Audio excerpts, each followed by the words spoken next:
Hey, everybody, and welcome back to the show.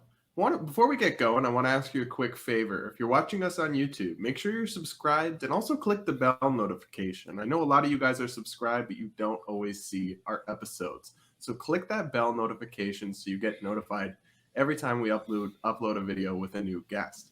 And today, my guest is Kenny Xu, author of An Inconvenient Minority, the Ivy League Discrimination Cases and the Attack on Asian American Excellence, which comes out in July. Kenny, thanks so much for coming on the show. Hey, thanks, Brad, for having me. Appreciate it. I've Yeah, known you for a while. yeah, it's great. It's been great to see you. Starting out as a young center right journalist, getting published in the op-ed world, and going on to land a big book deal about a topic that's close to your heart. I think that's an inspiration for a lot of young writers like me who hope to do the same at some point. So maybe just tell us about, I guess, how you got interested in this topic, and where it all began, that you got down this path that resulted in you writing a book about identity politics and affirmative action and Asian Americans in modern American life. Well, I was raised in a Chinese American community. They valued education. Most of the kids in my community were very academically excellent. But we all knew, and it was an open secret in our Chinese American community, that Ivy League colleges and elite colleges would use that excellence against us. I mean, you heard stories like you'll get these like news stories on Facebook about a kid getting into 7 Ivy League colleges, or like getting into 8 League colleges, and I look at that story and I'm always like, yeah, that kid's definitely not Asian, because that never happens to an Asian person. And lo and behold, you check the link and you go to the source, and boom, the guy is not Asian. He's Black or Latino or something else, because that would never happen to an Asian person. Asians are routinely penalized in the college admissions process. They're not counted as diverse, even though they are diverse. And Asian Americans have faced this for a long time now. And so before I started writing this book, I had a very simple fear. My fear was people were going to see that I wrote this book and be like, oh, wow, this guy is just resentful because he didn't get into Harvard or something like that.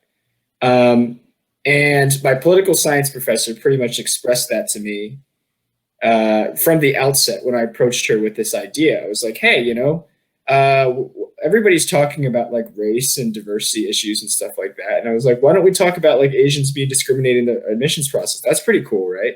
And she basically gave me a look, and she was like, good luck trying to get sympathy for rejected college applicants. And I was like, okay, well, challenge accepted. But no, seriously though, I get this attack sometimes, actually not as much as you'd think, because people actually genuinely are sympathetic to anyone who is treated unfairly based on the color of their skin. But sometimes I get this criticism, like, oh, Kenny, you just didn't get into college or whatever. Or, Kenny, you're just representing people who are bitter and resentful at not getting into college. And over time, I started to realize, yeah, like they are bitter and resentful that they didn't get into college, And by the way, like they have justification to be bitter and resentful that they didn't get into college because of the color of their skin, because it's not based on their merit. It's based on the fact that they look different. I mean, who wouldn't be resentful about that? So yeah, they are resentful. And in my book, I talk about a lot of that resentment and how that steeps out and how that affects Asian Americans of every persuasion. But I realized that I have to get this book out there. I have to stand up for these people, for this community that I care about and that I believe in. Yeah, I definitely see where you're coming from. And you mentioned something that I think is interesting. I want to pick up on. Asian Americans are diverse. They speak many different languages. They come from many different countries. They're first generation, second generation, third generation. They're not all the same, and they're not white. But I guess the left-wing identity politics narrative doesn't treat them as part of the identity politics crowd. It doesn't give them affirmative action points. It doesn't give them oppressed points. And that's what results in this. So I guess before we even dive into the affirmative action specifics, how does that left-wing framework even uh, justify itself on how it views Asian Americans? Can you walk us through that and why you think it's wrong? Well, this is why, Brad, I entitled my book An Inconvenient Minority, because Asian Americans inconvenience the left's narrative about race. The left's narrative about race is that if you're white, you're oppressor, you're privileged, everything like that.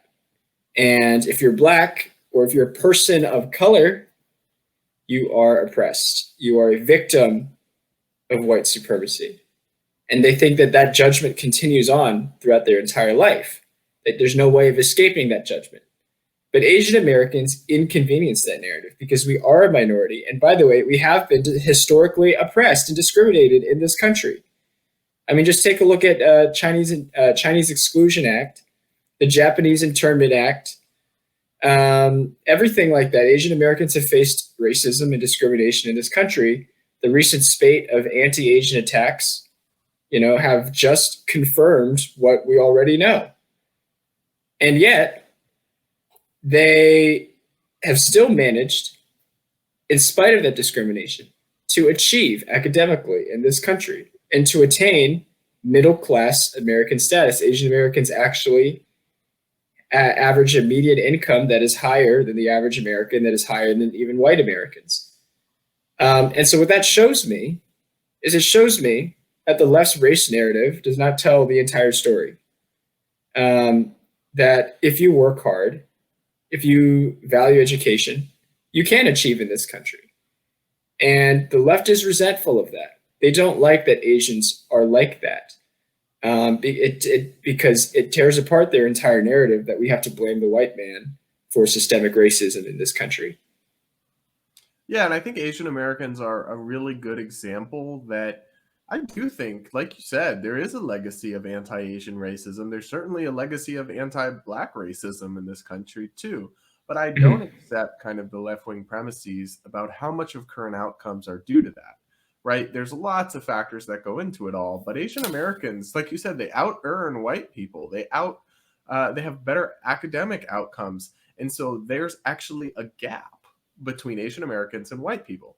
Now, the same gap between white Americans and African Americans or other groups is often used as evidence of a systemically racist society.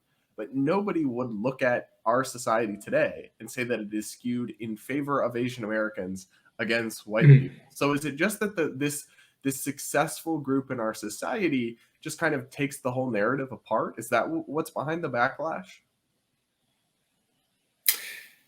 Yeah, so there is the left central premise, and you see this in Kamala Harris, her rhetoric about equity.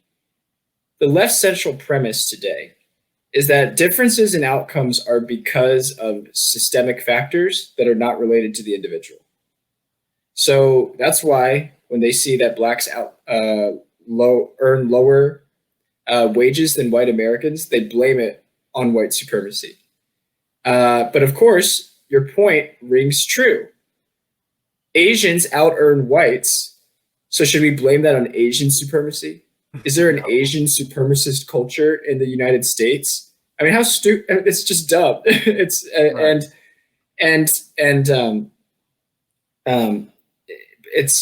It's something that I don't. But then the backlash to that. Okay, so the backlash to that is the calling for the left-wing response to this is the idea of white adjacency. The left-wing response to this is that Asian Americans are actually white adjacent. That's what they say. In terms of a minority, we're not a real minority because we adopt too much of whiteness. We are complicit in white supremacy. That's what they say. Why? Because we focus on education, we have two-parent families, we have lower crime rates, and all of these are so-called white supremacist values. Now, I think it's very racist to say that these values belong to any racial group because these are values that can be adopted by any racial group. And so I Right, think that real. yeah, but the thing that ties all of these values together is that you as the individual had to make the choice to adopt these values. And so the fact that Asians inconvenience this whole narrative on race to the left is very uh, causes the left a lot of anxiety, and they can only resolve it by trying to position Asians not as a minority, but actually as whites. And that is what some of the people on the woke left have tried to do.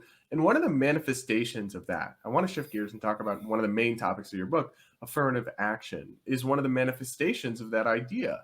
That Asian Americans are not treated as as an oppressed class or as a minority class in affirmative action. They're actually viewed even lower than white people when it comes to the standards. But first, can you just walk us through the facts of affirmative action? What does it look like? What are the discrepancies numerically? Because I don't know that everybody's as familiar with that as you might think. So can you just walk us through all of that? Sure.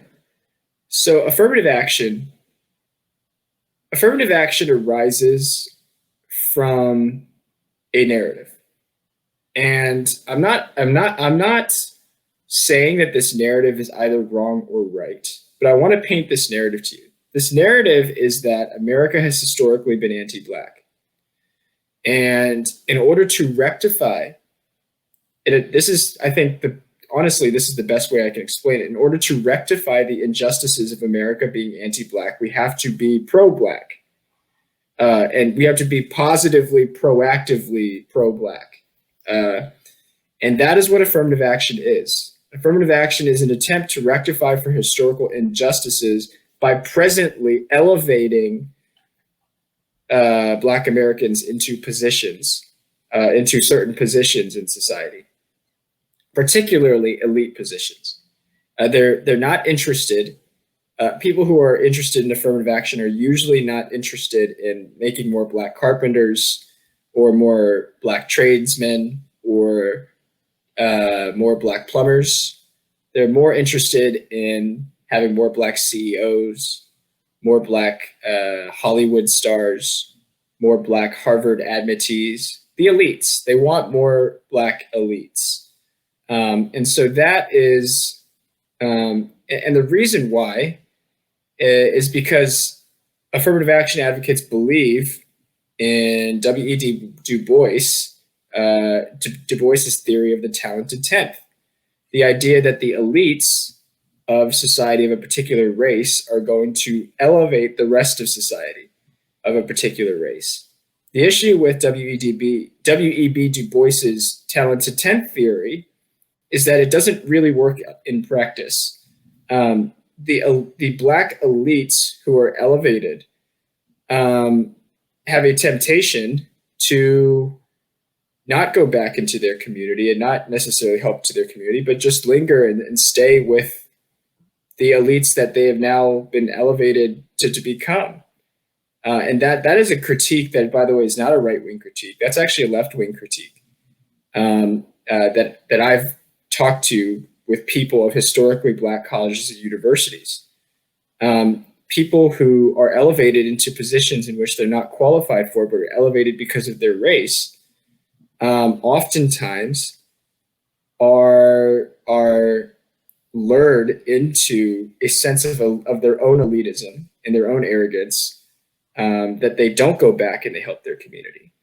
So that's affirmative action. That those are a couple of problems I have with it from the standpoint of somebody who is in that community. Mm-hmm. And it's not just about African Americans either, right? Can you tell us how it shapes the college admissions process in particular, affirmative action? Yeah, so Harvard University loves to say that race is just one of many, many factors in its admissions process. And I will retort that in Harvard's admissions process, merit is just one of many, many factors of the admissions process, because Harvard very, very carefully balances its class to both meet desired racial balances and desired balances of many of its other priorities, of which merit is really only one singular factor. They have extensive race preferences. The Department of Justice revealed, this was Yale University, which adopts a very similar admissions process to Harvard, but Yale gives you, in every stage of the admissions process, Yale assigns you a rating. So you start out at this regional committee. Yale gives you a rating, and they give you a plus if you're Black and a minus if you're white or Asian. And then you go up to the next committee, and they give you a plus if you're Black and a minus if you're white or Asian. And then they go up to and then a subset of those people are taken to the final review committee, and they give you a plus if you're Black and a minus if you're white or Asian. And so basically the Asian and white penalty in these admissions process is compounded 4 times in the admissions process. And that's why an Asian American with the same test scores and an Asian American with the same GPA as a Black applicant, as another well-qualified Black applicant, is still about, I think, a 7th as likely to get into one of these universities than if they were a different race. Wow. How is this legal? I know that it has been upheld as legal in the past, and we're going to get into the challenge to it that's ongoing. But just on its face, how are schools, in particular, not just private schools like Harvard and Yale, but public schools, are allowed to treat people differently on the basis of race in their application process? How is that legal? How did that happen? Because Harvard, for lack of better word, was able to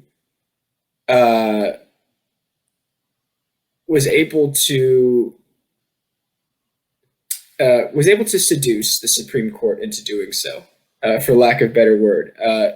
Bakke, Regents of California versus Bakke, was a Supreme Court case that enshrined race in the admissions process, that allowed colleges to use race in the admissions process. By the way, what colleges are able to do in the admissions process, no other institution in America besides the government is allowed to do. Like, if you're a private business and you are trying to give loans to applicants and you're checking on some of their metrics, God forbid you consider race in the application process to give out loans. If you're trying to rent a home, if you even consider things that are proxies to race, like zip code, which you can be sued for racial discrimination. And yet Harvard is basically allowed to use all of these race and race proxy factors to approximate race in its admissions process. And it's because of this Supreme Court case called Regents of California versus Bakke. And in this Supreme Court case, which divided the justices, by the way, there were 9 justices. 4 of the justices were for the University of California's race-conscious admissions. Actually, there were 4 the racial quotas. They allowed the university to have racial quotas in its admissions process. 4 of the justices were against it. And then one of the justices was the tiebreaker, and his name was Lewis Powell. Lewis Powell was a Harvard law alum, and he ruled. And his ruling, this one justice, not the 9 justices, one justice made the decisive ruling. And his ruling was that it was okay to use race in the admissions process, so as long as you didn't have racial quotas. And basically what he said was it's okay to use race as a plus factor, but you can't, as long as you don't have explicit racial quotas. Now, of course, what this means in practice is that Harvard is allowed to do whatever it wants with race, as long as it says, oh, we don't have explicit quotas. We're just using race as one of many factors. That's it. And by the way, the crazy thing about this was, in that decision, you can go to Powell's opinion on this decision. He says, there is one university that I think does this better than any other university in America in terms of racial diversity. You know what that university was? Harvard. He said Harvard's racial policy is the best policy because they don't use explicit racial quotas. They use race as just a factor in admissions. And that's where we get what we got today. And now tell us about the case, the Students for Fair Admission versus Harvard.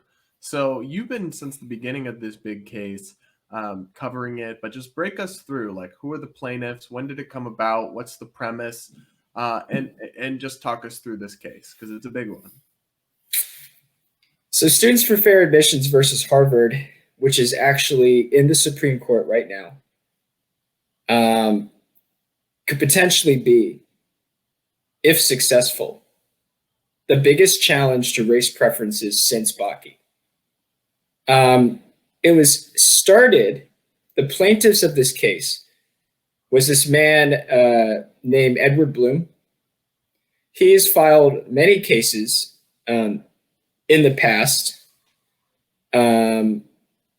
He's filed many cases in the past basically trying to stop the use of race in everything. Which I think is a pretty admirable goal in general. There's some people criticize him for that. But what happened was after he lost a case called Fisher versus University of Texas, where basically a white woman was challenging the University of Texas's system. And actually the court supported his case at first, but then at the last minute, Justice Anthony Kennedy flipped, who, by the way, Justice Anthony Kennedy was considered like the most libertarian justice at the time, like respect the individual and everything like that. But in that case, Justice Anthony Kennedy made like a 180 flip and sided with the liberals of the court to protect University of Texas's race-conscious admission system.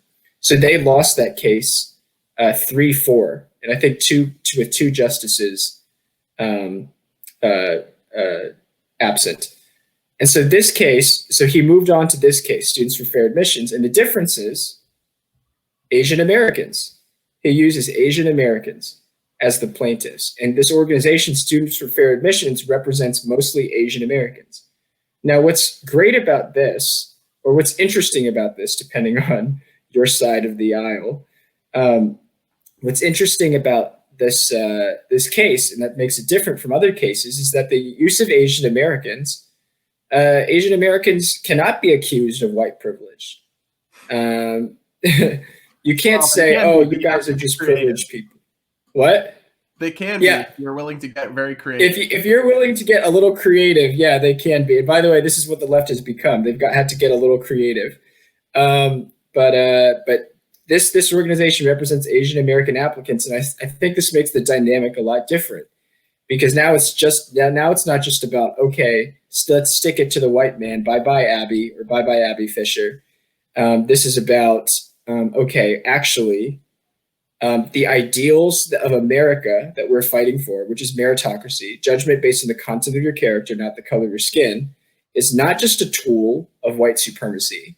This is actually an ideal that Americans of minority races all want. Yeah. And so I think it's a really exciting case and a really promising case, but maybe walk us through the prospects of it. With this now being a 6-3 or arguably 5-4, if you consider Chief Justice John Roberts, it is a conservative majority court.